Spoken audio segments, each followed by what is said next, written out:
नमस्कार। कार्यक्रम ग्लोबल टकमा यहाँहरूलाई स्वागत छ। म नारायण तिमल सेना। प्यारा दर्शकहरू, स्थानीय तहको निर्वाचन सकिसकेपछि अब दलहरू प्रदेश र सङ्घीय निर्वाचनको तयारीमा जुटेका छन्। दलहरूले एकले अर्कालाई छलफल गर्ने, एक अर्काप्रति चाहिँ जुन अविश्वासको वातावरण थियो त्यसलाई विश्वासको वातावरणमा बदल्ने रणनीतिहरू अख्तियार गरिरहेका छन्। दोस्रो तहका नेताहरू यता वाम गठबन्धन गराउने चक्करमा लागिरहँदा विशेष गरी जसपाबाट फुटेर लोसपा भएको लोकतान्त्रिक समाजवादी पार्टी, जुन तत्कालीन समयमा राजपा थियो, राजपाले 25 स्थानीय तह जितेको राजपा अहिलेको स्थानीय तहको निर्वाचनमा 16मा आएर खुम्चिएको छ। उसले आफ्नो चुनावी समीक्षाका लागि भन्दै कार्यकारिणी समितिको बैठक पनि हिजोदेखि सुरु गरेको छ। आगामी चुनावमा सम्भावित तालमेलबारे र पार्टीको कार्यकारिणी समितिको बैठकका बारेमा म आज कुराकानी गर्नेछु। वास्तवमा लोसपाको तयारी पुगेन अथवा के भयो, उसको साख जोगाउनको लागि उसले कस्ता खालका रणनीतिहरू अख्तियार गर्दैछ, यसै पेरिफेरीमा रहेर म कुराकानी गर्नेछु। मसँग हुनुहुन्छ लोकतान्त्रिक समाजवादी पार्टीका कार्यकारिणी सदस्य केशव झा। स्वागत छ हजुर। धन्यवाद। आरामै हुनुहुन्छ? ठिकै छ हजुर। पार्टी त गुमनाम हुन थाल्यो नि। पार्टी गुमनाम भएको छैन। हामीले अहिले चुनावी नतिजा हामीले सोचे जस्तो नआए पनि धेरै नराम्रो पनि आएको स्थिति भन्नु हुँदैन। अब अहिलेको चुनावमा जुन प्रकारको गतिविधिहरू भयो, राज्य संयन्त्रको जसरी दुरुपयोगहरू भयो, सत्ता गठबन्धनले जसरी खेलहरू खेले, सुरक्षा निकायको जसरी दुरुपयोग भयो, त्यो सबै हिसाबले हेर्दाखेरि जति छलछाम गर्न खोजे पनि जनताले मानेनन् र कुनै न कुनै रूपमा हाम्रो अस्तित्वलाई स्वीकार गरेका छन्, हाम्रो विचारलाई अनुमोदन गरेका छन् र हामीलाई एक प्रकारको म्यान्डेट प्राप्त भएको छ। पहिलाको म्यान्डेट र अहिलेको म्यान्डेटलाई तुलना गरौँ न। म्यान्डेट बढी भयो कि म्यान्डेट कम भयो? म्यान्डेट कम भयो। म्यान्डेट के भयो भन्दाखेरि यस अगाडि हामी जतिखेर चुनावमा गएका थियौँ त्यतिखेर हामी चाहिँ पार्टी एकता गएको अवस्था थियो। तर यतिखेर के हो भन्ने, हामीले पार्टीलाई झन् ठुलो बनाउने हिसाबले जनता समाजवादी पार्टी नेपालको गठन गऱ्यौँ, तर त्यो पार्टी विभाजन भयो। त त्यतिखेर एकताको मनोविज्ञान थियो, यसपालि चाहिँ विभाजनको मनोविज्ञान भयो। त विभाजित एउटा समूह गठबन्धनको सहारा लिएर गए, उनले आफ्नो त्यही पोजिसन कायम राख्न सफल भए, पुरानै पोजिसन, र हामी चाहिँ एक्लै चुनावी मैदानमा गयौँ। स्थिति कस्तो भयो भन्ने, रिङमा एकातिर 5-5 जना चाहिँ रेसलर थिए, एकातिर हामी चाहिँ एक्लै भिड्यौँ। त एक्लै भिडेपछि 5 जना रेसलरसँग पराजित पनि भएनौँ। हामी 5 जना रेसलरसँग भिड्दा हामीलाई जसरी हराउन सक्नु पर्थ्यो त्यो पनि गर्न सकेनन्। त्यस कारणले समग्रमा अब यो अहिले चुनावी प्रतिस्पर्धा भन्दा नि अहिले चाहिँ यसलाई चाहिँ राम्रो प्रतिस्पर्धा मान्न सकिन्न खेलको नियम हेर्ने हो। किन?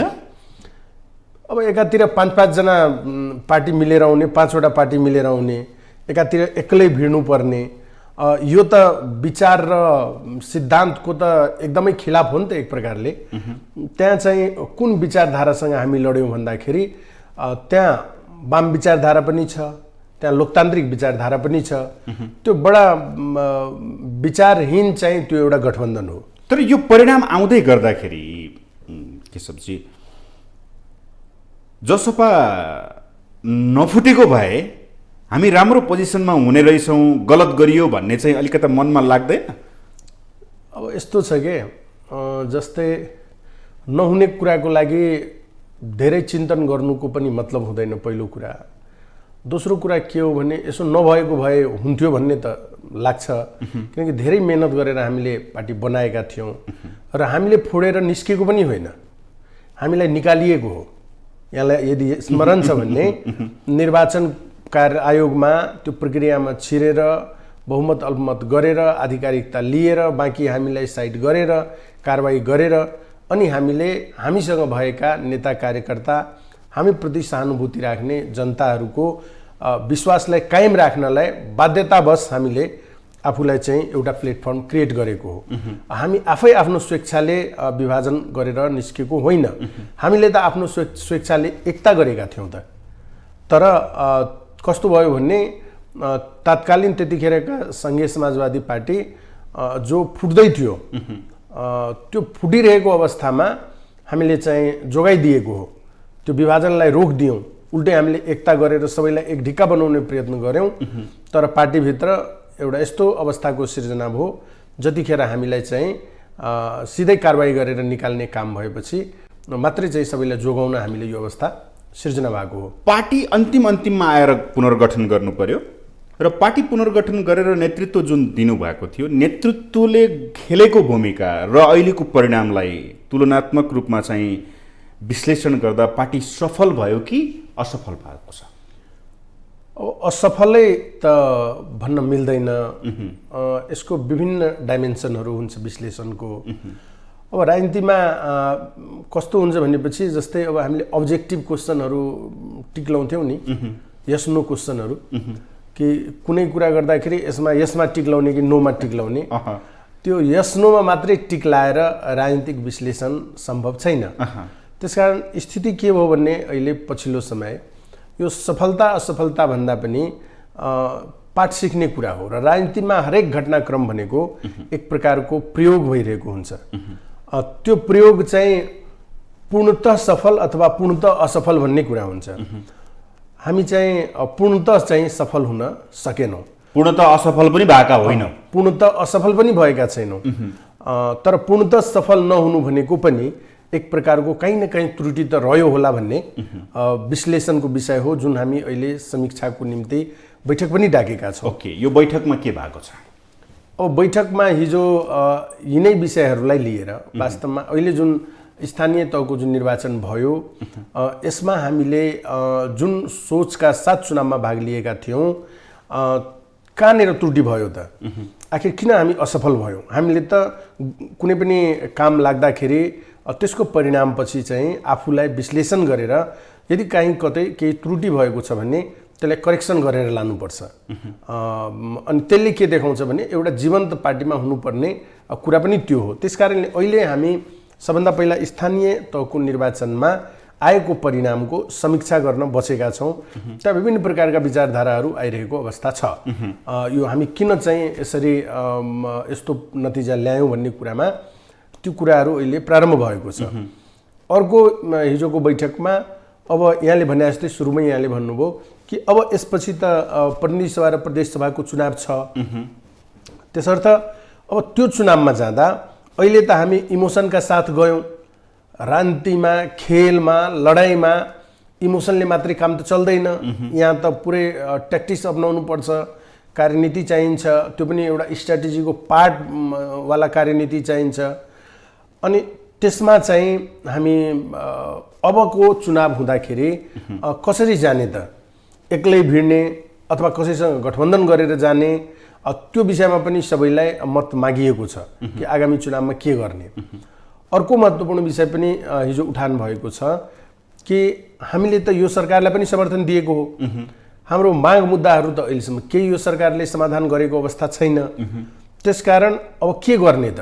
सरकारसँगको हाम्रो जुन यो बाहिरबाट जुन समर्थन हामीले गरेका छौँ, यो समर्थनको सन्दर्भमा चाहिँ अब के त? यो विषयमा सरकारसँग कसरी प्रस्तुत हुने त? के कुरा गर्ने भन्ने विषयमा पनि एजेन्डाहरू आएका छन्। ओके, तर जुन अघि भनियो कि हामी अलिकता कमजोर भयौँ, तपाईँले भन्नुभयो जुन फुटको असर पनि हो भनेर भन्नुभएको छ। तर जसपालाई त असर गरेन नि? होइन, तपाईँहरूलाई असर गर्यो, जसपालाई त झन् राम्रो गर्यो। होइन, झन् राम्रो भएको छैन, झन् राम्रो पनि भएको छैन। र के हुन्छ भनेपछि कि मैले सुरुमै भने, यहाँले मेरो शब्दमाथि ध्यान दिनुभयो भएन? मैले भने हामी चाहिँ एक्लै भिड्न गयौँ, उहाँ चाहिँ गठबन्धनको सहारा लिएर आउनुभयो। तब गठबन्धनको सहारा लिएर आएपछि 5 जनासँग मिलेर आएपछि त एकजनालाई त हराउन त सकिन्छ। त उहाँहरू 5-5 जना मिलेर आउनुभयो र जहाँ मिल्नु भएन त्यहाँ त्यो मनोविज्ञान थियो कि यहाँ यदि एक पक्ष कमजोर छौँ भने गठबन्धनकै कोही यदि बलियो छ भने त्यसलाई नै भित्रभित्र समर्थन भयो। आफ्नो उम्मेदवार भए पनि अब जो अन्तिममा के हुन्छ भनेपछि कि ल म हार्दैछु भने मेरो गठबन्धनभित्रै कोही बलियो छ भने त्यसैलाई आन्तरिक रूपमा सहयोग गरौँ न त, त्यो मनोविज्ञानले काम गर्यो। र उहाँले चाहिँ उहाँको धेरै राम्रो उपस्थिति त होइन, उहाँ जुन यस अगाडि जित्नु भएको थियो त्यही हाराहारीमा जित्नु भएको छ, जबकि गठबन्धनमा लिएर आउँदाखेरि त उहाँको झन् राम्रो हुनु पर्थ्यो, त त्यो भएन। अब यो चुनाव पनि कस्तो भने 1 भोट 2 भोट 4 भोट धेरै हद भयो 200-400 भोटको अन्तरले जित्ने हार्ने चुनाव हो। अब 5-5वटा पार्टी मिलेपछि त त्यो त धेरै सहज हुने रहेछ। हामीलाई च्यापियो भन्नु, हामीलाई च्यापियो, हामीले एक्लै भिडेको भए त अहिले भन्दा हाम्रो कयौं गुणा राम्रो रिजल्ट आउँथ्यो। राज्यको दुरुपयोग गर्यो गठबन्धनले, त्यसले गर्दाखेरि हामी हारको यो पनि एउटा कारण हो भनेर तपाईँहरूले हिजोको कार्यकारिणी समितिको बैठकमा कुरा निकाल्नुभयो। तपाईँहरू पनि अरू दल जस्तै रहेछ है, जब पराजित भइसकेपछि राज्य सत्ता दुरुपयोग गरेर जितेका हुन् तिनीहरू, हामी चाहिँ हारेका हौँ भन्ने चाहिँ होइन। अन्य पार्टीले के गर्छन् अथवा अन्य पक्षले के गर्छ त्यो उनीहरूको विषय होला। यहाँले सुन्नु भएको होला, यहाँले समाचारै भाइरल भएको थियो कि जब 27 गतेदेखि यद्यपि राति चाहिँ 12 बजेदेखि चाहिँ मौन अवधि सुरु हुँदै थियो, त्यस अगाडि त्यही दिन चाहिँ बेलुका हाम्रो नेता कार्यकर्ताको घरमाथि चाहिँ हमला भयो, नेताहरूलाई मार्नै खोज्यो, साङ्घातिक हमला भयो। त्यसरी चाहिँ हामीले त्यसमा चाहिँ एक्सन गर्न खोज्दाखेरि उल्टै चाहिँ राज्य शक्तिको दुरुपयोग भयो। पहिलो कुरा कसरी दुरुपयोग भयो? अब पुलिस प्रशासनको जुन प्रकारको सहयोग हुनु पर्थ्यो त्यो भएन हामीलाई। दोस्रो कुरा त्यो उल्टै गठबन्धनका साथीहरूलाई नै संरक्षण गर्ने कामहरू भयो। अर्को कुरा के ठाउँ-ठाउँको घटना हो यो। फेरि अर्को कुरा के हो भने सुरक्षा निकायले जुन भूमिका निर्वाह गर्नु पर्थ्यो चुनावमा त्यो गर्न सकेन। तपाईले हेर्नु भएको होला, कयौं ठाउँमा बाकस लुटियो, कयौं ठाउँमा चाहिँ तोडफोड भयो, त्यसमा पनि सुरक्षा निकायले चाहिँ बचाए, ती सत्ता गठबन्धनका पार्टीहरूलाई बचाए, जोगाए तिनीहरूले। त्यहाँ पनि उनीहरूको भूमिका राम्रो भएन, त्यहाँ पनि चाहिँ राज्य सत्ताको यो दुरुपयोग भयो त्यो शक्तिको। त्यति मात्रै होइन, जबकि यसपालि एकदम निर्वाचन आयोगले एकदम माइन्युटली काम गर्ने भनेको थियो, तर यति बढी चाहिँ यसपालि आर्थिक चलखेल भएको छ कि अब यही अवस्था रहिरहने हो भने अब त राजनीतिक दलका नेताहरूलाई अब कसरी चुनावमा भाग लिने होला, आउँछु म त्यतै होइन, कसरी जाने भन्ने पनि डर भय त्रास चाहिँ अहिले सुरु भएको अवस्था छ। त त्यसकारणले राज्य शक्तिको जसरी सदुपयोग हुनु पर्थ्यो, जसरी व्यवस्थित निर्वाचन हुनु पर्थ्यो, जसरी भय त्रासको वातावरण हुनुपर्ने थिएन, ती कुराहरू हुन सकेन। त्यसकारणले त्यसमा प्रष्ट रूपमा पनि अझ काउन्टिङको बेलामा पनि सुरक्षा निकायहरूको भूमिका देखिन्थ्यो, होइन। त्यसमा अझ राज्य मेसिनरी जो काउन्टिङमा प्रयोग भएका थिए तिनीहरूले चाहिँ काउन्ट गर्दा आउने डाटा एउटा, इन्ट्री गर्दा अर्कै गरिदिने, होइन। त्यसरी पनि धेरै ठाउँमा धान्धली गर्ने प्रयत्नहरू भयो। त्यति मात्रै होइन, कयौं ठाउँमा त यहाँले हेर्नुभयो नि कि काउन्टिङ भएर निर्वाचित भइसकेको जनप्रतिनिधि त्यसलाई 2 दिनपछि खबर आउँछ तपाईँको त एउटा बाकस गर्नै बाँकी छ अरे। अब यतिसम्मको लापरवाही जहाँ हुन्छ त्यहाँ चाहिँ एकदम राम्रो नतिजाको तपाईँ कसरी कल्पना गर्न सक्नुहुन्छ? ओके, राज्य संयन्त्रबाट त्यो भयो। अर्को पनि छ नि, जब तपाईँहरू जसपामा हुँदाखेरि पहिला राजपाका नेताहरू जो तपाईँहरू गठबन्धन गरेर जसपा गर्नुभयो, महेन्द्र राय यादव, राजकिशोर यादव, मनिष सुमनहरू, रामनरेश रायहरू, सुरेश मण्डलहरू, मिरेन्द्र कुमार सिंह यादव, अमृता अग्रहरी, उहाँहरू जसपामै बस्दाखेरि लोसपालाई घाटा लाग्यो, यसको समीक्षा भयो? यस्तो छ, त्यो अब एउटा कोणबाट हेर्दाखेरि तपाईँ 10 जना हुनुहुन्छ, 2 जना तपाईँलाई छोडेर गयो भन्ने, सङ्ख्यात्मक रूपमा हेर्दा त अब तिनीहरू 8 जना मात्रै भए भन्ने कुरा त हुन्छ नै। त जनमतको हिसाबले हेर्ने हो भने, हामीले प्राप्त गरेको मतको आधार हेर्ने हो भने त्यसले धेरै तात्विक अन्तर त राखेको छैन, तर समग्रतामा हेर्दाखेरि त्यसको असर त नपर्ने कुरै हुँदैन, त्यसको असर परेको छ। अब साथीहरू किन छोडेर गए भन्ने कुरा खोजीको विषय चाहिँ हो, किनकि हामी एउटा लाइनमा थियौँ, हामी एउटा स्ट्यान्डमा थियौँ। उहाँहरू चाहिँ हामीले एकता गरिरहँदाखेरि एकताको निम्ति धेरै प्रयत्न प्रयास गरेको साथीहरू पनि हुनुहुन्न, उहाँहरू बरु एकता नभए नि हुन्थ्यो भन्ने इच्छा राख्नुहुन्थ्यो। तर त्यतिखेर अब के भयो, किन जानुभयो, त्यो चाहिँ हाम्रो खोजीको विषय चाहिँ हो। तर अहिले हामीले के गरेका छौँ भन्ने कि हामीसँग भएका साथीहरू जो विभिन्न कारणले अन्य अन्य पार्टीमा गए, ती साथीहरूलाई चाहिँ एकचोटि हामीले आह्वान गरेर आफ्नो घर फर्किनुहोस्। यदि कहीँ कतै कुनै केही कुरा गडबड भएको छ त्यसलाई ठिक गर्न सकिन्छ, आउनुहोस् हामी सल्लाह गरौँ, बसेर तपाईँहरू फर्किनुहोस्, आफ्नै घरमा आउनुहोस् भन्ने कुरा चाहिँ अबको बैठकबाट हामीले सल्लाह गरेर आह्वान गर्ने छलफल गरिरहेका छौँ। भनेपछि जुन तपाईँले अघि सुरुमै भन्नुभएको थियो कि हाम्रा मुद्दाहरू छन्, हामी सरकारलाई समर्थन गरेको पार्टी हो, 5 दलीय गठबन्धन भने पनि हामीले सपोर्ट गरेको पार्टी हो, सरकार हो। कार्यकारिणी बैठक बसिरहँदै एक्कासी हिजो तपाईँका अध्यक्ष बालुवाटार जानुभयो र लोकतान्त्रिक गठबन्धन र चुनावी सहकार्यको लागि छलफल भयो भनेर भनिएको छ। तपाईँलाई केही जानकारी छ एकाएक अध्यक्ष बालुवाटार जानुको पछाडिको कारण चाहिँ के हो? एकाएक होइन, निर्वाचनपछि प्रधानमन्त्रीज्यूले विभिन्न पार्टीका नेताहरूसँग कक्षी मिटिङहरू गरिराख्नु भएको छ, पहिलो कुरा। दोस्रो कुरा, अब आगामी उसमा चाहिँ अर्को निर्वाचन हुनेवाला छ, त ती समग्र विषयमा छलफल गर्ने भन्ने कुराहरू थियो। सँगसँगै उहाँ चाहिँ अचानक जानुभएको होइन, मिटिङ चाहिँ अघिल्लै दिन भेट्ने कुरा थियो। अघिल्लो दिन चाहिँ प्रधानमन्त्रीज्यूको हाउसमा प्रोग्राम भएर ढिला भयो, त्यो भएपछि अस्ति चाहिँ क्यान्सल भएको हो र त्यही मिटिङ चाहिँ हिजो पुनः चाहिँ राखिएको हो। भनेपछि हिजो बैठक चलिरहँदाखेरि महन्त ठाकुरले, तपाईँको अध्यक्षले, म बालुवाटार जाँदैछु, यो विषय छन्, यो विषयमा म छलफल गर्छु भन्नुभएको थियो हो। त्यस विषयमा कुराकानी भएको हो कि बालुवाटार चाहिँ जाने कुरा भएको छ।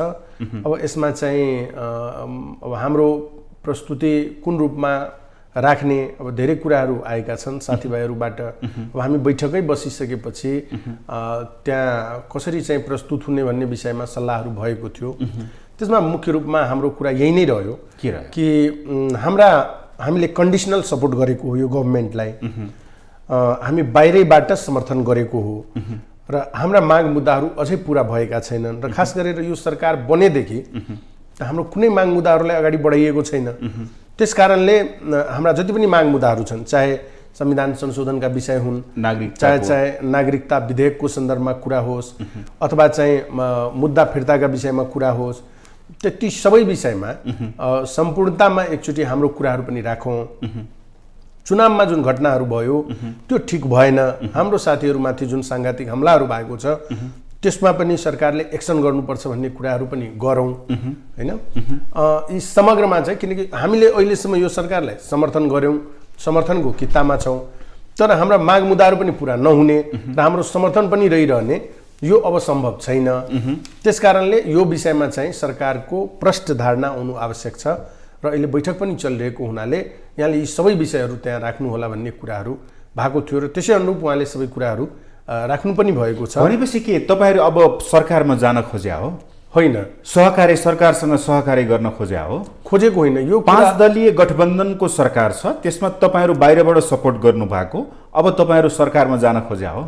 यस्तो हो, हामी सरकारमै जान खोजेको भए त यो सरकार जतिखेर बन्यो, जतिखेर यो सरकारलाई हाम्रो समर्थन थियो र यहाँहरूले सुन्नु पनि भएको होला, त्यतिखेर व्यापक चर्चा पनि थियो कि लोसपाले समर्थन गर्यो, अब लोसपा पनि सरकारमा जान्छ भन्ने किसिमबाट हो हल्लाहरू भएको अवस्था थियो।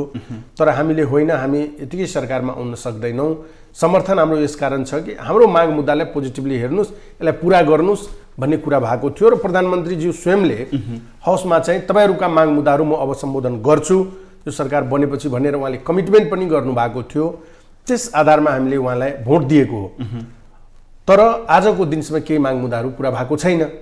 त्यसकारण हाम्रो प्रायोरिटीमा सरकार छैन।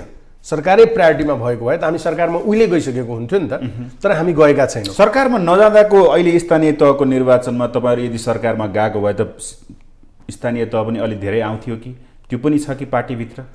अब विभिन्न खाले विश्लेषणहरू छ, त्यस प्रकारको पनि विश्लेषण छ कि सरकारमा जाँदाखेरि अलिकति साधन स्रोतमा पनि सहयोग हुन्थ्यो, मान्छे आश पनि हुन्छ यसले मेरो काम गरिदिन्छ, भोलि मान्छे जोडिएका हुन्छ, लिङ्क हुन्छ राज्य सत्तासँग, त्यो शक्ति हो, शक्तिको पछाडि एउटा भिड त हुन्छ। अब मान्छेको के छ भने सबैको कामहरू हुन्छ कुनै न कुनै रूपमा, त सत्तामा तपाईँ हुँदाखेरि तपाईँलाई त्यो कुराहरूले फेभर गरिरहेको हुन्छ, त्यो विश्लेषण पनि छ। तर हामीलाई के भयो भने यस अगाडिको सरकारमा पनि हामी जान खोजेका थिएनौँ, सरकार अप्ठ्यारोमा थियो, हाम्रो माग मुद्दाहरू सम्बोधन गर्यो हैन। तीनवटा विषय अगाडि बढाइसकेपछि हामीलाई चाहिँ होइन अब सरकारलाई गाह्रो भयो, तपाईँहरूको माग मुद्दा पनि हामी पुरा गर्दैछौँ, तपाईँहरू सरकारमा आउनु पर्यो, यस्तो अप्ठ्यारो परेको बेलामा पनि नआउने भने एकतर्फी रूपमा कति हामी काम गर्दै जाउँ भन्ने खालको कुरा आएपछि हामी बाध्यतावश त्यतिखेर गएको हो र हाम्रो माग मुद्दाहरू पुरा गराएर गएको हो, केही बाँकी थियो। त त्यो कुरा पनि अब यहाँ राज्यको एउटा अङ्गलाई पचेन, न्यायालयलाई पचेन। हामीभन्दा अगाडिका मुद्दाहरू आजको दिनसम्म पनि फैसला भएको छैन। त्यस्तै सरकार गठन हुँदाखेरि तर हामी सरकारमा जाँदा उत्पातै मचायो। त्यही सरकारको एउटा मन्त्री हामीसँगै शपथ ग्रहण गरेको थियो, त्यो चाहिँ एज इट इज रह्यो हैन, विष्णु पौडेल भन्ने नेताजी। तर बाँकी यताबाट गएको सबैलाई त्यस्तै खालको शपथ ग्रहण गरेर जाँदा उनीहरूलाई हटाइयो। कतिसम्मको बायस्ड छ भन्ने कुराहरू त सबै विश्लेषणको विषय हो, आम जनताले हेरिरहेका छन्। राज्यको कुन अङ्गले कसरी काम गरिरहेको छ, कतिसम्मको भ्रष्ट कामहरू गरिरहेको छ, कतिसम्मको खराब निर्णयहरू गरिरहेको छ, परिणाम चाहिँ त्यहाँ के भन्छ प्रधान न्यायाधीशमाथि महाभियोगसम्मको कुरा भयो। हामी सबैको अगाडि छ। अगाडिको कुरा छोडिदिउँ, अहिलेको पाटोमा हिजोदेखि तपाईँको कार्यकारिणी समिति बैठक बस्यो, महन्त ठाकुर हिजो प्रधानमन्त्रीलाई भेट्न जानुभयो, तपाईँहरू बाहिरबाट सपोर्ट गरेको। अब मलाई बताइदिनुहोस्, कार्यकारिणी सदस्यहरूले अब सरकारमा जानुपर्छ भन्ने बढी आवाज छ कि कम छ? होइन, सरकारमा जाने कुरा कसैले उच्चारणै गर्नुभएको छैन।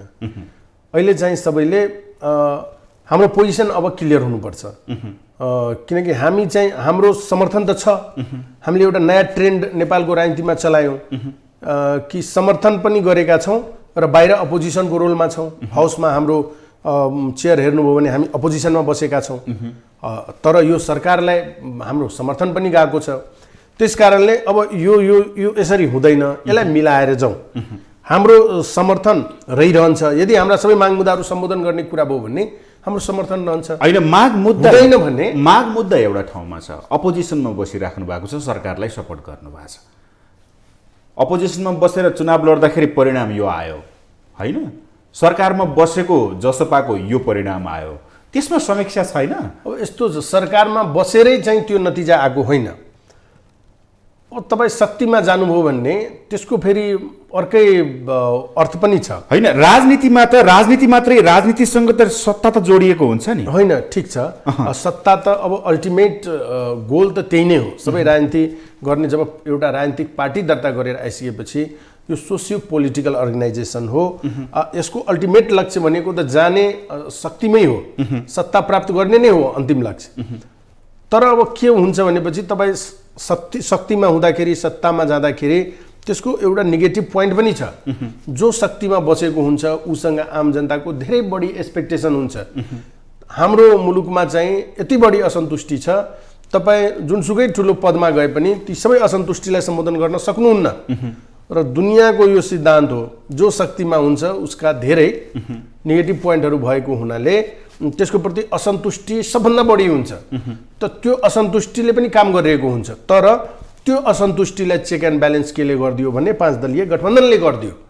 त्यो 5-5वटा दल मिलिसकेपछि को परिणाम हो, त्यो सत्तामा गएर बसेर त्यो आएको परिणाम होइन। त्यो 5-5वटा दलै मिलेर अब चुनावमा गइसकेपछि त्यसको असर त हुन्छ, सबैलाई हुन्छ। त्यसो भए हिजो महन्त ठाकुरले टाइम लिएर जानुभएको कि प्रधानमन्त्रीले टाइम मिलाएर बोलाउनु भएको? होइन, अब दुईटै कुरा सेम टाइम भयो कि हाम्रो तर्फबाट अब त्यो भएका निर्वाचनको बेलामा जुन घटनाहरू भएको छ त्यो विषयमा कुरा गर्नुपर्ने पनि थियो। एट द सेम टाइम चाहिँ उताबाट खबर पनि आयो, त्यसैले दुईटै कुरा जुधेको छ।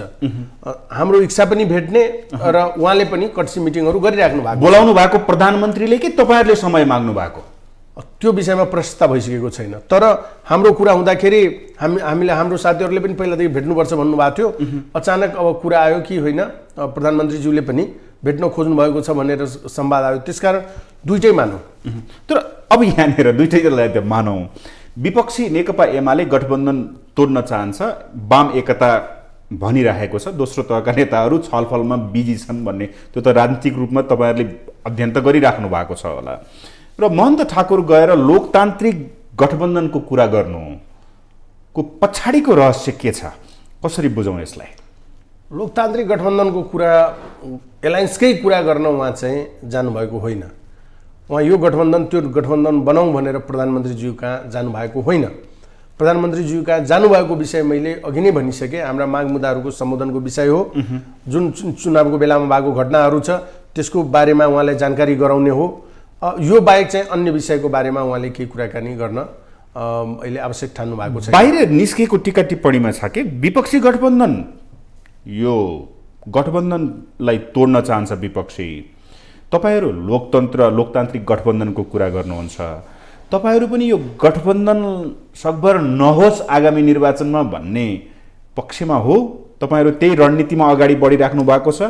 छुट्टा छुट्टै भयो भने यो गठबन्धन तोड्न सकियो भने भोलिको निर्वाचनलाई फाइदा हुन्छ राजनीतिक? हामी चाहिँ त्यो गठबन्धन टुटोस् भन्ने इच्छा राखेका छैनौँ। त्यो गठबन्धन रहन्छ भने रहोस्, त्यसमा हाम्रो आपत्तिको विषय भएन। अझै एक दुईवटा पार्टी जोड्नु छ भने जोडेर जाओस्, हामीलाई त्यो आपत्तिको विषय भएन। हामी पनि जोडिन्छौँ भन्ने के होइन, हामी चाहिँ त्यो इच्छाका साथ त्यहाँ हामी काम गर्ने अवस्थामा छैनौँ। विचारै नमिलिकन, कामै कुरा नमिलिकन सिधै चाहिँ गठबन्धन बनाएर जानुको, यस्तो विचारहीन चाहिँ गठबन्धनमा जानुको अर्थ र औचित्य छैन। कहिलेकाहीँ त नीति विचार सिद्धान्त भन्दा पनि इन प्र्याक्टिकल्ली म्याथमेटिकल्ली राजनीतिक जोड घटाउ पनि त चल्ने रहेछ है। तर म्याथमेटिक्स जोड घटाउ गर्ने भनेको चुनाव जितेर आएको अङ्कगणितको आधारमा गर्ने हो। आफ्नो विचारलाई नै दौमा लगाएर जनताको बिचमा चाहिँ त्यस्तो म्याथमेटिक्सको अङ्क हासिल गर्न जानु त्यो त वाहियात काम हो। जित्नलाई पनि त विचार सिद्धान्त त्यागेर भए पनि त सिट त जित्नु पर्यो नि। त्यसको कुनै अर्थ छैन।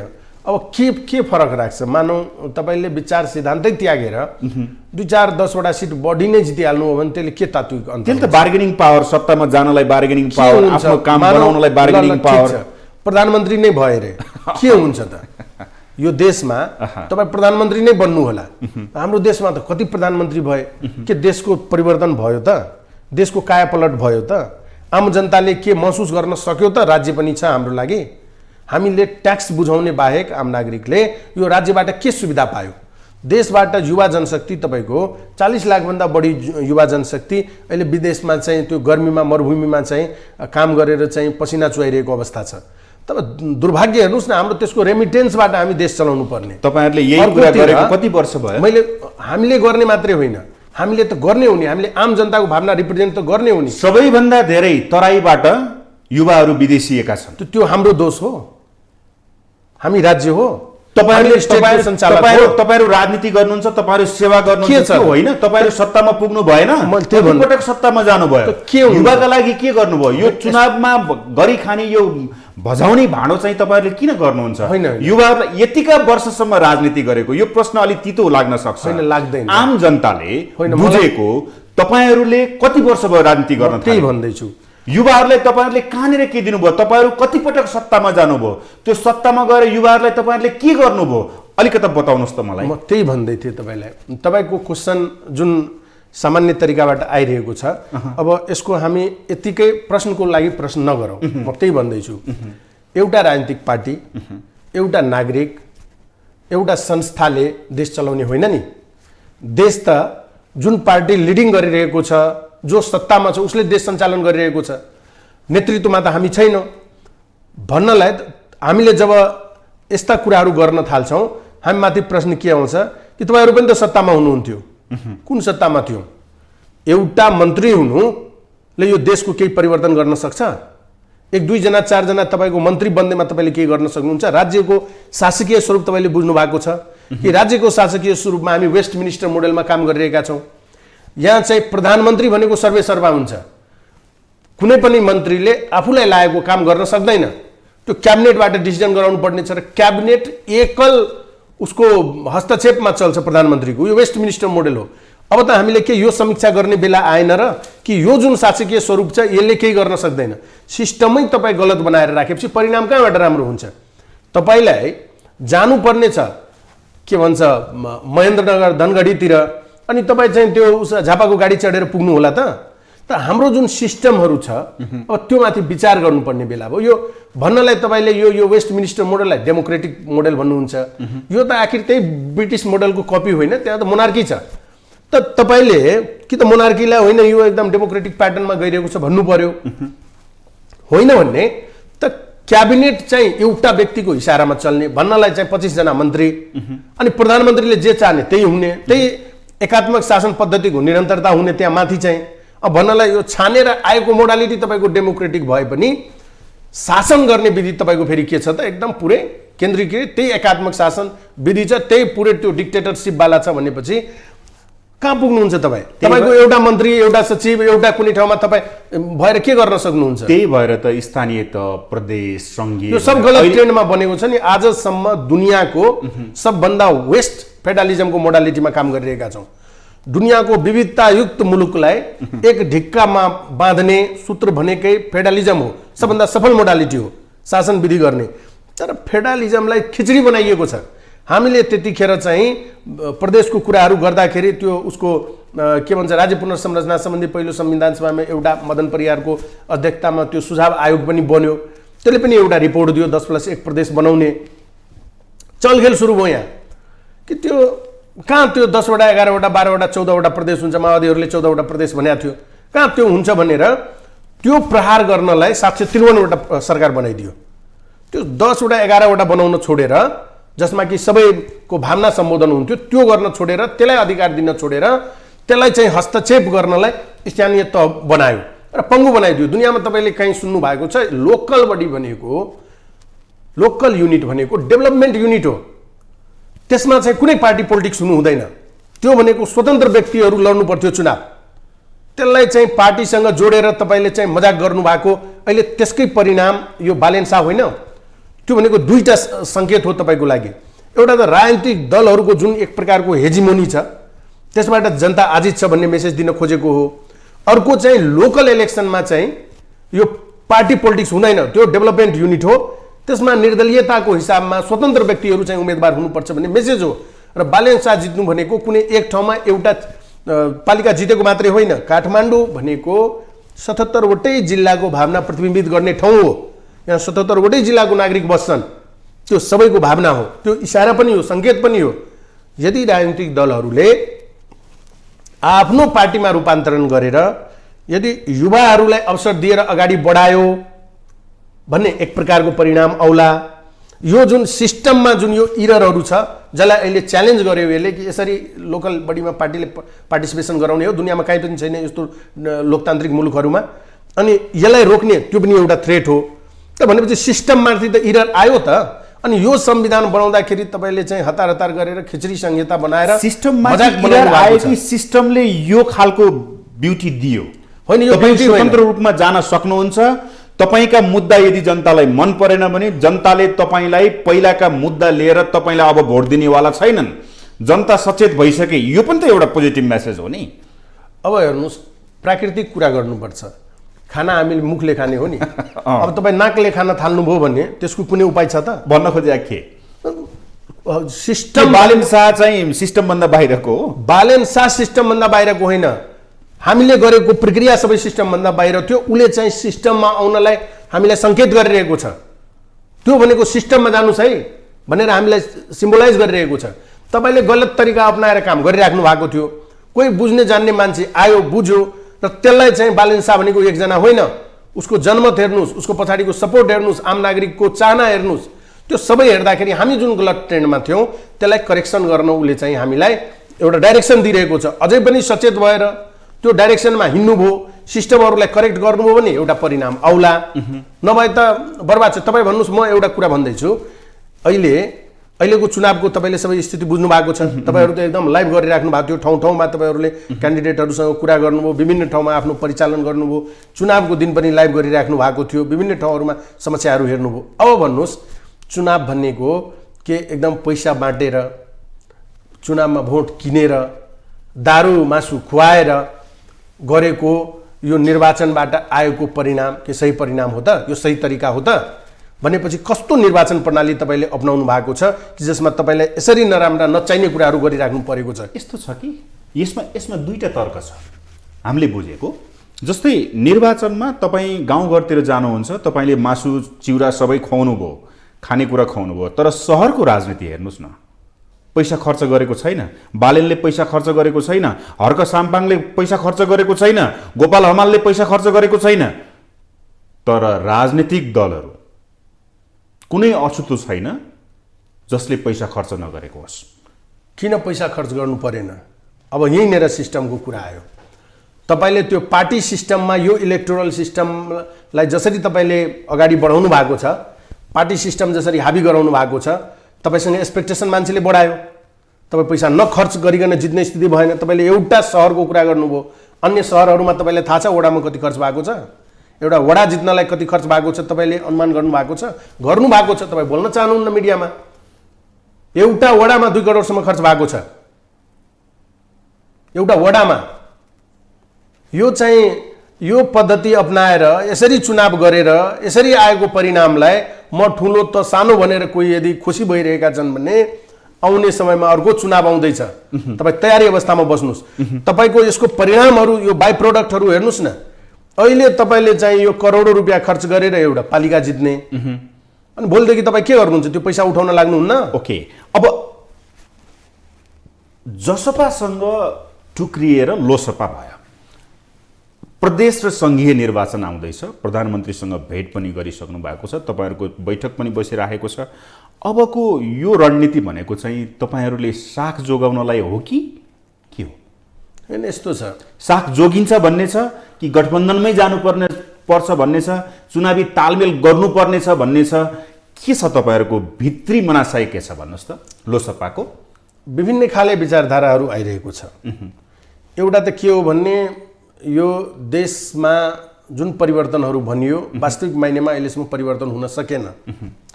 एक त यो राज्य सत्ताको चरित्र, अहिले यो फेडरलिजम भनिए पनि, संहिता भनिए पनि एकात्मक शासन पद्धतिको निरन्तरता नै अहिलेसम्म भइरहेको अवस्था छ। वास्तविक मायनेमा संहिताको प्र्याक्टिस गरिरहेको छैन। नामले त्यो 2-4वटा प्रदेश बनाइदिँदैमा त्यो फेडरलिजमको जुन मोडालिटी छ त्यसलाई यसले जस्टिफाई गर्न सकिरहेको छैन। अधिकारहरू हेर्नुभयो भने छैन। सरकार हुनलाई, कुनै पनि सरकार हुनलाई त्यसको मापदण्ड छ कि उसका विभिन्न यो संयन्त्रहरू हुनुपर्छ, तर यहाँ कुनै संयन्त्र छैन। सरकारहरू भनिएको छ, नामले स्थानीय सरकार पनि भनिएको छ, प्रदेश सरकार पनि भनिएको छ। न त्यहाँ आफ्नो उनीहरूको बजेट छ, न आफ्नो चाहिँ ब्युरोक्रेसी छ, न आफ्नो न्यायपालिका छ, न कुनै सुरक्षा निकाय छ। कसरी चाहिँ त्यो काम गर्छ? र त्यो हुन पनि दिइएको छैन। यो कानुन, यो नियमको झन्झट लगाई गर्नुपर्ने कुनै कामहरू गर्न दिइएको छैन। त भनेपछि यो यस्तो सिस्टमबाट कहीँ कतै केही हुने स्थिति छैन। यो पुरै सिस्टम चाहिँ करप्टेड भइसक्यो, यो सिस्टम काम नलाग्ने भइसक्यो। पुरै नयाँ निर्माणको आवश्यकता छ भन्ने कुरा। अब यो पुरै सिस्टम फेर्नुपर्छ। यो सिस्टमहरू काम लागेन। अहिलेको सिस्टमबाट मैले त्यही अघि नै भन्दै थिएँ, तपाईँले बिचमा त्यसलाई अर्कोतिर क्वेसन लानुभयो कि अहिले जुन हामी एकचोटि सबै नेपाली नागरिक सोच्ने बेला भएन र? हाम्रो देशमा जतिखेर प्रजातन्त्र आयो त्यतिखेर दुनियाँमा कतिवटा मुलुकको के अवस्था थियो र त्यो मुलुकहरू आज कहाँदेखि कहाँ पुगिसके। त्यही बेलामा हामीभन्दा अलिक अगाडि साउथ अफ्रिकाको अवस्था कस्तो थियो, हामीभन्दा पछि चाहिँ इथियोपियामा सुरु भएको अवस्था कस्तो भयो, त्यहाँको इकोनोमी कस्तो छ अहिले, हामी पछि चाहिँ सुरु भएको भेनेजुएलाको अवस्था कस्तो छ, हाम्रै यही सेम समयमा सिङ्गापुरको अवस्था के थियो, आज के अवस्था छ, हाम्रै सेम अवस्थामा मलेसियाको के अवस्था थियो, आज मलेसिया कहाँनिर छ। यो सबै चिन्तन गर्नुपर्ने विषय होइन र? अरूले यति तरक्की गरिसक्दा हामी चाहिँ कहिले स्विजरल्यान्ड बनाउने, हामी कहिले सिङ्गापुर बनाउने मात्र यस्ता गफ छाडेर बस्यौँ। हाम्रो देशमा कोही बस्न चाहिरहेको छैन, सबै पलायन, सबै बाहिर भागिरहेका छन्। युवा पुस्ता एउटा पढे लेखेको यो देशमा बस्न चाहिरहेका छैन। तपाईँ र हाम्रो लागि त्यो चिन्ताको विषय होइन र? त्यसो भए तपाईँहरूले सोचेको अबको सिस्टम भनेको के? राजतन्त्र, गणतन्त्र कि राष्ट्रसत्ता सहितको गणतन्त्र कि राष्ट्रसत्ता सहितको देश कि के खोज्नु भएको छ? हामीले खोजेको के हो भन्ने कि हाम्रो मुलुक भनेको तपाईँले स्मरण गर्नुभयो होला, पृथ्वीनारायण शाहले राज्य विस्तार गरेपछि नेपाल 4 छत्तीसगढको साझा फुलबारी भनेका थिए। तिनका सन्तानहरूले पछि आएर यो त एउटै भाषा, एउटै भेष, एउटै राजा, एउटै देश गर्न थाले। उनीहरूले सबैको संस्कृति, सबैको सभ्यतामाथि प्रहार गर्न थाले र त्यो जुन नेपालको विविधता छ नि, त्यो विविधतालाई एकतामा बाँध्न सकेन। त्यो विविधताको आधारमा चाहिँ शासन पद्धतिलाई अगाडि बढाउनु पर्ने आवश्यकता देखियो। त्यस आधारमा यदि वास्तवमै अहिले अब मुलुकलाई अगाडि बढाउने हो भने अब चाहिँ यो हाम्रो जुन आफ्नो पौराणिक सबै कुराहरू छ, जुन आधारमा हामी दुनियाँमा कहलिएका छौँ, चिनिएका छौँ, त्यस आधारकै शासन पद्धति हुनुपर्छ। जस्तै तपाईँले अब चाहिँ यो सांस्कृतिक राष्ट्रियवादलाई टेकेर अगाडि बढ्नुभयो भन्ने यो चाहिँ उग्र राष्ट्रवाद होइन, सांस्कृतिक राष्ट्रवाद। हाम्रो जे मौलिक कुरा हो त्यसलाई जगेर्ना गर्दै त्यही पद्धतिको आधारमा यदि तपाईँ शासन गर्ने हो भने यो जुन प्लुरिनेसनलिजमको कुरा आएको छ, जसले आफै चाहिँ आफूमाथि शासन गर्ने कुरा गर्दछ, स्वशासनको कुरा गर्दछ, स्वराजको कुरा गर्दछ, त्यस अर्थमा चाहिँ यदि तपाईँले यो बहुल राष्ट्रिय राज्यको स्थापना गर्दै अगाडि बढ्नुभयो र त्यसमा चाहिँ सङ्घवाद, यो फेडरलिजम मोडालिटी सहितको यदि तपाईँले शासन पद्धति अपनाउन सक्नुभयो र त्यस आधारमा चाहिँ तपाईँले यो शासन विधि जुन छ, शासकीय स्वरूप बदल्नुभयो, निर्वाचनको प्रणाली चेन्ज गरिदिनु भयो भने हामी चाहिँ दुनियाँमा फास्ट ग्रोइङ इकोनोमी हुन सक्छ, आत्मनिर्भर हुन सक्छौँ, उत्पादन बढाउन सक्छौँ र हाम्रो जुन यो एकदम आयात बढेको छ त्यसलाई स्वाट्टै घटाएर हामी चाहिँ निर्यात गर्ने अवस्थामा पुग्छौँ र त्यसपछि जब हामी आफ्नो खुट्टामा उभिन्छौँ, इकोनोमी हाम्रो बलियो भएर जान्छ, अनि मात्रै दुनियाँ सामु चाहिँ हाम्रो राष्ट्रवाद फस्टाउँछ, अनि मात्रै हाम्रो यो एकता देखिन्छ। त मुलुकमा अहिलेसम्मको शासन विधिले अब सबै नागरिकलाई यो फिलै हुन दिएन कि नेपाल सबै नेपालीको हो। त्यसकारण नेपाल सबै नेपालीको बनाउनलाई सांस्कृतिक राष्ट्रवादको धरातलमा टेकेर यो बहुराष्ट्रिय राज्यको स्थापना गर्दै त्यसमा चाहिँ त्यसलाई पुरै साझा शासनको रूपमा संहितालाई जोडेर त्यस मोडालिटीमा यदि हामी अगाडि बढ्न सक्यौँ भने हामी चाहिँ छोटो समयमा 10 वर्षमा मात्रै चाहिँ यो मुलुकको कायापलट गर्न सक्छौँ र हाम्रो मुलुक छोडेर गएका जति पनि युवाहरूदेखि छन् जो बस्न चाहँदैनन् त्यो ती देशहरूलाई छोडेर हाम्रो मुलुकमा आफ्नै मुलुक स्वदेश फर्किन बाध्य हुन्छन् र आफ्नै मुलुकमा चाहिँ केही गरौँ भन्ने चेतनाका साथ अगाडि बढ्छन्। 7 प्रदेश, 753 स्थानीय तह, 7 प्रदेशको सरकार, 753 स्थानीय तहको सरकार र केन्द्रीय सरकार। योभन्दा राम्रो प्र्याक्टिस के हो? कसले बनायो? तपाईहरुले नै बनायो होइन? हामीले बनायो होइन, हामीले यो भनेका थिएनौँ, हामीले त यो संविधानमा साइन पनि गरेका छैनौँ। हाम्रो त यो संविधानको कयौँ धारामा असन्तुष्टि छ। हामीले संहिता मागेका थियौँ, नराम्रै भए पनि नहुनु मामा भन्दा कानो मामा राम्रो भनेर हामीले एक्सेप्ट गरे हो। यो राम्रो त होइन। हामीले यस प्रकारको शासकीय स्वरूपले चल्दैन भनेका थियौँ।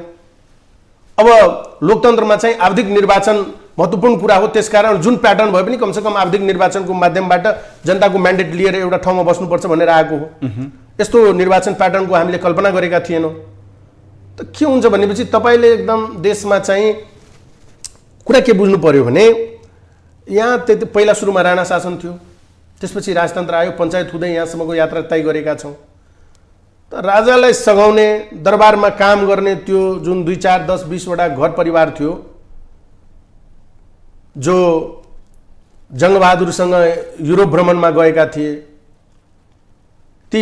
तिनका चाहिँ शाखा सन्तानहरू जो महेन्द्रसँग विदेश गएका थिए तिनका शाखा सन्तानहरू, त्यो एउटा मुठ्ठीभर एउटा परपरिवार छ, त्यो जसलाई हामीले शासक वर्ग भन्छौँ के, त्यो कुनै जात होइन, त्यो कुनै धर्म होइन, त्यसले चाहिँ यो राज्य सत्तालाई बर्बाद बनाएर राखेको छ र तिनकै शाखा सन्तान, तिनको परपरिवार सम्बन्धित व्यक्ति त्यही 40-50 घरको अहिले राज्यलाई पुरै नियन्त्रण गरेर राखेको अवस्था छ। तिनकै परिवार चाहिँ त्यो इतिहास पढ्नुभयो भने त्यो घर थरे भन्छ, राजदरबारसँग जोडिएका थर परिवारहरू जो छ तिनीहरूले नै आज कुनै न कुनै रूपमा यो मुलुकलाई सञ्चालन गरेको छ र तिनीहरू त्यो हातबाट चङ्गुलबाट ननिस्कियोस् भनेर सबै शासन सत्तालाई पङ्गु बनाएर आफ्नो किसिमको व्याख्या विश्लेषण गरेर केही हुन दिएको छैन। जबकि पोलिटिक्स भनेको यो विज्ञान हो। विज्ञान भनेको फर्मुलामा चल्छ। हाम्रो देशको राजनीति फर्मुलामा चलेको छ। तपाईँलाई थाहा छ भोलि के हुनेवाला छ? तर जहाँ थाहा छ, जहाँ सिस्टममा राजनीति छ, त्यहाँ भोलि होइन 5 वर्षमा के हुन्छ त्यो थाहा छ, 10 वर्षपछि के हुन्छ त्यो थाहा छ। अमेरिकाको संविधान बनाएको 250 वर्ष भयो, त्यही संविधानले अहिले देश धानिरहेको छ र त्यो संविधान त्यतिखेर बनाउँदाखेरि जुन प्रक्षेपण गरिएको थियो, जुन सम्भावना राखिएको थियो, त्यो ठाउँमा पुग्नलाई अझै अमेरिकालाई 100-200 वर्ष लाग्छ। तर हाम्रो देशमा 10 वर्ष एउटा संविधान टिक्दैन। तपाईँले भन्नुभयो 753 वटा स्थानीय सरकार छ, तपाईँले भन्नुभयो 7 वटा प्रदेश बनाएको छ यो संविधानले, केन्द्रीय सरकार छ, 7 वर्ष भएन? एउटा माखु मार्न सक्यौँ हामीले? अहिले प्रति व्यक्ति ऋण चाहिँ 63,000 को हाराहारीमा पुगेको छ। तपाईँले त्यो ऋण लिएर केही गर्नु भएको छ? राज्यले के गर्यो र हामी माथि त्यति ऋण बोकायो? राज्य भनेको के अभिभावक होइन? हामीलाई पर्दा ओर्दा तपाईँ बाटोमा हिँड्दा हिँड्दै एक्सिडेन्ट भयो, राज्य आउँछ तपाईँलाई बोकेर हस्पिटल पुर्याउनलाई। तर जहाँ राज्य छ त्यहाँ राज्यले यो काम गर्छ। तपाईँ यदि युरोपको सिटिजन हो, तपाईँ बाटो हिँड्दा हिँड्दै अचानक हिँडिराख्नु भएको छ, कहीँ लड्नुभयो भने विदिन 5 मिनट एम्बुलेन्स आएर तपाईँलाई बोकेर लान्छ। त्यहाँ तपाईँ को हो भन्ने खोज्दैन, हस्पिटलमा तपाईँको ट्रिटमेन्ट हुन्छ, ट्रिटमेन्ट भइसकेपछि घर पुर्याउँछ, अनि तपाईँको हरेक नागरिकको स्वास्थ्य बिमा हुन्छ। त्यो बिमा नम्बर लिएर बिमा कम्पनीबाट पैसा लिन्छ। छ त्यो सुविधा हामीलाई? राज्यको उपस्थिति छ। तपाईँ भोकै मरिराख्नु भएको हुन्छ, राज्यले हेर्छ तपाईँलाई? तपाईँलाई कुनै रोग व्याधि लागेको छ, राज्यले हेर्छ तपाईँलाई? राज्यको उपस्थिति छैन, खालि ट्याक्स लिने बाहेक केही गर्न सकेको छैन। त यो विधि शासन अब काम लाग्ने भएन, नयाँ तरिकाबाट अब सोच्ने बेला भएन र हामी सबै युवाहरूको लागि। ओके, अब जसपासँग गठबन्धन बनाएर तपाईँहरू अगाडि बढ्ने सम्भावना छ कि छैन? अब राजनीतिमा असम्भव भन्ने कुरा त केही पनि हुँदैन। तर भयो के भनेदेखि त्यहाँको नेतृत्वको एउटा राम्रो चाहिँ क्यारेक्टर देखिएन। हामीसँग मिल्नुको विकल्प रहेन रहेछ भन्ने त यो सन्देश हो नि स्थानीय तहको निर्वाचन। यस्तो छ, तपाईहरुले दुईटा शर्त राख्नु भएको छ अरे कि जसपासँग यदि मिल्ने हो भने। कुनै शर्त राखेको छैनौँ। त्यो त त्यही आइरहेको छ, गलत कुराहरू आइरहेको छ। हामीसँग आजको दिनसम्म जसपाको औपचारिक अनौपचारिक कुनै कुराकानी भएको छैन। यस्तै कुनै मिडियामा कसले के बोल्यो त्यो कुराको कुनै अर्थ हुँदैन। पार्टी एउटा विधि विधानमा चल्ने भएको हुनाले त्यसको सबैको आफ्नो आफ्नो प्याटर्न छ। कसैलाई यो महसुस हुन्छ कि हामीलाई कसैसँग एकता गर्नु छ भन्ने उसको आधिकारिक तरिकाहरू छ। त्यस तरिकाबाट कोही आउनुपर्छ, कोही कहाँ कसैलाई जाने इच्छा छ भने फेरि यो मिल्नुपर्छ भनेर के मिलाउने? सुन र चाँदी मिलाउन सक्नुहुन्छ तपाईँले? पानी र तेल मिलाउन सक्नुहुन्छ तपाईँले? त क्यारेक्टर मिल्नु पर्यो नि पहिला। हामी विचारको आधारमा राजनीति गरिरहेका छौँ। हामी लोकतान्त्रिक विधि प्रक्रियालाई अपनाएर राजनीति गरिरहेका छौँ। मैले अहिले भर्खरै तपाईँलाई यो वादको कुराहरू गर्दाखेरि सबैले समाजवाद समाजवाद समाजवाद, कसैले अगाडि लोकतान्त्रिक समाजवाद झुन्ड्याइदिएको छ, कसैले के झुन्ड्याइदिएको छ। अब यो त काम लागेन त, काम लागेन। त यस आधारमा के को आधारमा हामी मिल्ने, के को आधारमा हामी मिलेर अगाडि बढ्ने? तपाईँलाई चाहिँ समस्या पर्दाखेरि हामी चाहिँ गएर मिलेर तपाईँलाई सहयोग गरिदिने, अनि हामीलाई तपाईँले त्यहाँ लखेट्ने, अनि के प्रवृत्तिको आधारमा मिल्ने? आज फेरि त्यो पार्टी विभाजन हुँदैछ, अनि विभाजनको कुरो थाहा पाएपछि यो एकताको कुरा गरेपछि विभाजन रोकिन्छ भनेर त्यो फालिएको एउटा त्यो यन्त्रको पछाडि हामी कुद्ने कुरा हुन्छ त? उहाँहरूले पार्टी चलाउन सक्नुहुन्न, उहाँहरूमा पार्टी चलाउन सक्ने क्षमता छैन, उहाँले सबैलाई जोडेर राख्न सक्नुहुन्न। पार्टीमा लागेको मान्छे चाहिँ भोलिन्टियरी काम गर्न लागेको हुन्छ, सबैको मान सम्मान स्वाभिमान हुन्छ। तपाईँले भन्नु खेलबाड भइरहेको छ त्यहाँ। तेल र पानी मिल्दैन, तपाईँले क्लियर कुरा गर्नुभयो। उपेन्द्रजी हतारी राख्नु भएको छ अरे एकताका लागि अहिलेको परिणामपछि। तपाईँहरू चाहिँ तयार हुनुहुन्न अरे? हतारिएको त कसरी भन्नु तपाईँले? हतारिएको कसरी हेर्नुभयो? जुन इन्टरभ्यूमा उहाँले त्यो कुराहरू बोल्नु भएको छ, उहाँले त सटाएर हाल्नु भएको छ हामीलाई। उहाँले हामी माथि व्यङ्गको बाण प्रहार गर्नु भएको छ। उहाँले चाहिँ जे गल्ती गरेर, गल्ती हामीले गरे हो कि गल्ती तपाईँले गरे हो? तपाईँले गरेको गल्तीको आधारमा तपाईँ अहिले त्यो गठबन्धनमा हुनुहुन्छ। त्यो गठबन्धन बनेको न्यायालयले बनाइदिएको हो। न्यायालयले कसरी चाहिँ नचाहिने निर्णय फैसला गरेको छ, त्यो त न्यायालयको इतिहासमा चाहिँ दुनियाँकै न्याय क्षेत्रमा यस प्रकारको खराब निर्णय आजसम्म कहीँ कतै भएको छैन। जे मन लाग्यो त्यही व्याख्या गरेर भएको त्यसरी बनेको सरकार, त्यो गठबन्धनमा तपाईँ हुनुहुन्छ। गलत ट्रेन्डबाट गएर सबै काम तपाईँ गर्नुभएको छ। संविधानको खिल्ली उडाएर चाहिँ त्यो निर्णय फैसलाको आधारमा सरकार बनेको छ, अनि त्यहाँ तपाईँ बस्नु भएको छ। गरेको त तपाईँले गल्ती हो नि, भनेपछि कहाँ गल्ती गर्यो? जसपासँग मिल्ने सम्भावना छैन। मिल्ने सम्भावना त हामीले देखेका छैनौँ र त्यस विषयमा कुनै प्रयास र प्रयत्नहरू पनि भएको छैन। अब मिल्ने कुरा के हुन्छ भन्ने नि, सुन सुन मिल्छ के, पानी पानी मिल्छ, तेल तेल मिल्छ, क्यारेक्टर मिल्नु पर्यो नि त। त्यसो भए अर्को पार्टी पनि उदाएको छ नि, जनमत पार्टी। होइन, यस्तो छ, उसँग के छ? उसले त चुनावी तालमेलका लागि हामी खुल्ला छौँ भनिसकेका छ। तपाईँहरूको पार्टी त निर्वाचन आयोगमा 125-26 वटा छ नि। अब 125-26 वटा पार्टीमा अहिले आफ्नो स्ट्रेन्थ सबैले देखायो। कसले कहाँ कसको के स्ट्रेन्थ छ सबै आएको छ। यसो भनिरहँदा कुनै पार्टीको महत्त्व छैन, यो सानो ठुलो पनि भन्न खोजिएको होइन। तर कुरा के हुन्छ भन्ने मिल्ने आधारहरू हुन्छ, मापदण्डहरू हुन्छ। त्यो क्राइटेरियामा जो पर्छन् तिनीहरूसँग सहकार्य गर्न सक्ने कुरा हुन्छ। र खास गरेर जसले यो मुलुकमा परिवर्तनको चाहना बोकेको छ, जो यो मुलुकमा अधिकारको निम्ति लडिरहेको अवस्था छ, जसलाई लाग्छ यो मुलुकको अवस्थालाई पुरै परिवर्तन गर्नु छ, जसलाई लाग्छ यो मुलुकको राष्ट्रियतालाई बलियो बनाउनु छ, राष्ट्रलाई एक ढिक्का गर्नु छ भन्ने भावनाले ओतप्रोत भएर मुलुकलाई सर्वोपरि मानेर, जनतालाई सर्वोपरि मानेर, मुलुकलाई केही गर्नु छ भन्ने मानेर यदि कोही हामीसँग आउँछन् भने हामीलाई मिल्न कुनै आपत्ति छैन। मुलुकलाई सर्वोपरि मानेर भन्दाखेरि एउटा गीत याद आयो कि यो त सब भन्ने कुरा न हो। राजनीतिमा अङ्कगणित धेरै चल्छ। अब मलाई बताइदिनुहोस्, तपाईहरूको मुद्दा, नागरिकता समस्या, संविधान संशोधन, मुद्दा फिर्ता लगायतका जुन मागहरू तपाईँहरूका छन्, मुद्दाको विषयमा रेशम चौधरीको विषय आउँछ। ठ्याक्कै आउँदाखेरि अहिलेको उसमा नागरिक उन्मुक्ति पार्टी भनेर उहाँहरूले 2-3टा स्थानीय तह विजय हासिल गरिसक्नुभयो।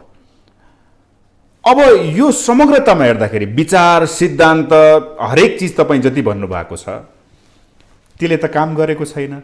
विचार सिद्धान्त नमिलेका 5 दलीय गठबन्धनको सरकार पनि चलेको छ, चुनावी तालमेल पनि भएको थियो। अब तपाईँ विचार सिद्धान्तमा मात्रै अडिग रहनुहुन्छ कि यो तालमेलमा अगाडि वाम लोकतान्त्रिक गठबन्धन भनेर भनिएको छ त्यसमा सामेल हुनुहुन्छ कि लोकतान्त्रिक गठबन्धन मिल्नुहुन्छ कि तपाईँले सुन मात्रै मिल्छ भन्नुभएको छ नि? भनेपछि के हुन्छ? जसपासँग, जनमत पार्टीसँग, नागरिक उन्मुक्ति पार्टीसँग र 5 दलीय गठबन्धन अथवा एमालेसँग कुनै चुनावी तालमेल अथवा कुनै एकता अथवा त्यस्तो सम्भावना लोसपाको छ या छैन? मेरो अन्तिम प्रश्न। अब यस्तो हुन्छ, तपाईँले यसमा अन्तिम प्रश्नमा कयौँ प्रश्नहरू गरिदिनु भएको छ। पहिलो कुरा त के हुन्छ कि मैले यो एकता गठबन्धनको विषयमा मैले भन्ने कुरा प्रष्ट रूपमा भनेको छु कि क्यारेक्टर मिल्नुपर्छ। क्यारेक्टर मिल्नेहरूसँग र जुन कुरा मैले भने यो आधारमा सबैलाई, जनतालाई सर्वोपरि मानेर कोही आउँछ भन्ने हामी त्योसँग सहकार्य गर्न तयार छौँ, पहिलो कुरा। दोस्रो कुरा, यहाँले जनमुक्ति पार्टीको भन्नुभयो र यहाँ सिस्टमको कुरा भन्नुभयो। कस्तो दुर्भाग्यपूर्ण सिस्टम छ हेर्नुहोस् न। संविधानको प्रस्तावना पढ्नुहोस्, सुरुमै लेखेको छ कि सार्वभौम सत्ता र राजकीय सत्ता जनतामा निहित छ, अर्थात् जनता सबभन्दा ठुलो हो र जनताको निर्णयभन्दा ठुलो कसैको निर्णय छैन। र त्यो जनमतले बारम्बार भनिरहेको छ रेशम चौधरी निर्दोष छ, यसअगाडि अपार बहुमतका साथ जिताएर पठायो। अहिले उसको नाममा पार्टी बन्यो, यद्यपि रेशमजी अझै पनि हाम्रै पार्टीको सदस्य हुनुहुन्छ, उहाँको त्यो नागरिक उन्मुक्ति पार्टीमा हुनुहुन्न, तर उहाँको नाममा मात्रै खुलेको त्यो पार्टीबाट त्यो जुन क्षेत्रबाट रिप्रेजेन्ट गर्नुहुन्छ त्यो सबै पालिका जितेर आउनु भएको छ। त्यहाँको सबै जनताले उहाँ निर्दोष हुनुहुन्छ भनिरहेको छ। जुन संविधानको व्याख्या गर्ने अदालत, त्यो अदालतले संविधानको त्यो जनता चाहिँ सार्वभौम हुनु भन्ने कुरा मान्न खोजिरहेको छैन। कस्तो सिस्टममा हामी बाँचिरहेका छौँ हेर्नुहोस् कि जहाँ जनताको अदालतले उसलाई निर्दोष करार गरिरहेको छ, त्यहाँ राज्यको चाहिँ यो दमनकारी जुन चरित्र छ, यहाँ चाहिँ परिवर्तनको कसैले कुरा नगरोस् भन्ने जुन चाहना छ, हामी एकात्मक शासन पद्धतिमा यो मुलुकलाई चलाइराखौँ, आफ्नै हात पन्जाबाट निस्किन नदिउँ भनेर जुन अर्काको भाग खोसेर खाइरहेको छ यो शासक वर्गीय जुन चिन्तन छ, त्यसले चाहिँ उसलाई यो शासनको पद्धतिको धज्जी उडाएर चाहिँ उसलाई चाहिँ जेलमा कोचेर राखेको छ। योभन्दा ठुलो चाहिँ यो सिस्टमको ठुलो दुर्भाग्यपूर्ण उदाहरण अरू के हुन सक्छ त? त्यसकारणले सिस्टमहरू ठिक ढङ्गसँग चल्नुपर्छ, ठिक ढङ्गसँग चल्न सकिरहेको छैन। त्यसकारण नयाँ सिराबाट अब विचार विमर्श गरौँ र अहिले जुन सङ्केतहरू जुन विभिन्न ठाउँको चुनावी परिणामले जुन दिएको छ त्यो सङ्केतलाई पनि राजनीतिक दलहरूले ठिकसँग बुझोस् र ठिक ठाउँमा पुग्ने प्रयास गरौँ। अन्यथा चाहिँ त्यो श्रीलङ्काको हालत त लगभग हामी पुर्याइ नै सकेका छौँ। लोकतान्त्रिक समाजवादी पार्टी प्रदेश र आगामी निर्वाचनका लागि, सङ्घीय निर्वाचनका लागि चुनावी तालमेल गर्न कुन कुन दलसँग इच्छुक छ भन्न खोजे? हामी कुनै दलसँग अहिले चुनावी तालमेल गर्न इच्छुक छैनौँ। हामीसँग जसको विचार मिल्छ, हाम्रोसँग जसको मुद्दा मिल्छ, एजेन्डा मिल्छ, ती दलहरूलाई लिएर हामी अगाडि बढ्छौँ। ती दल भनेका कुन कुन हुन्? जो पनि हुनसक्छ, जो पनि हाम्रो विचार मिलाएर आउँछ ती दलहरूसँग सहकार्य गर्छौँ। कङ्ग्रेससँग अहिलेसम्म छाँटकाँट छैन। जसपासँग अहिलेसम्म छाँटकाँट देखिएको छैन। जनमत पार्टीसँग अहिलेसम्म कुनै कुराकानी भएको छैन। एमालेसँग उहाँहरू चाहिँ अनौपचारिक रूपमा चाहिँ हामीसँग कुराकानी गर्न खोजिराख्नु भएको छ। त अब कुराकानी गर्दै जाँदाखेरि एउटा सम्भावना हुनसक्छ, एमालेसँग हुनसक्छ, एउटा सम्भावना देखिरहेको छ। माओवादीसँग त हाम्रो कुनै कुराकानी भएको छ। राप्रपासँग भएको छैन। भनेपछि लोसपाको अब आगामी रणनीति के हो त त्यसो भए? अब यस्तो हो, दुईटा कुरा देखिन्छ। अब हुने यो निर्वाचनहरू, यो सिस्टम चेन्ज नहुन्जेलसम्म यो जुन लोकतान्त्रिक यो विधि प्रक्रिया छ, यो आवधिक निर्वाचन छ, त्यसमा भाग लिने गरी एक प्रकारको गतिविधि होला। तर यो समग्र मुलुकको पुरा सिस्टमै चेन्ज गर्ने सवालमा एउटा छुट्टै तरिकाले पनि अगाडि बढ्नुपर्ने जुन अवस्था छ त्यसतिर पनि हामी लाग्ने, त्यो दुईटै बाटोमा हामी त्यो दुईटा अभियान लिएर हामी अगाडि बढ्ने अवस्थामा छौँ, त्यसरी अगाडि बढ्छौँ। धेरै धेरै धन्यवाद छ। हस् त, यहाँलाई पनि धन्यवाद।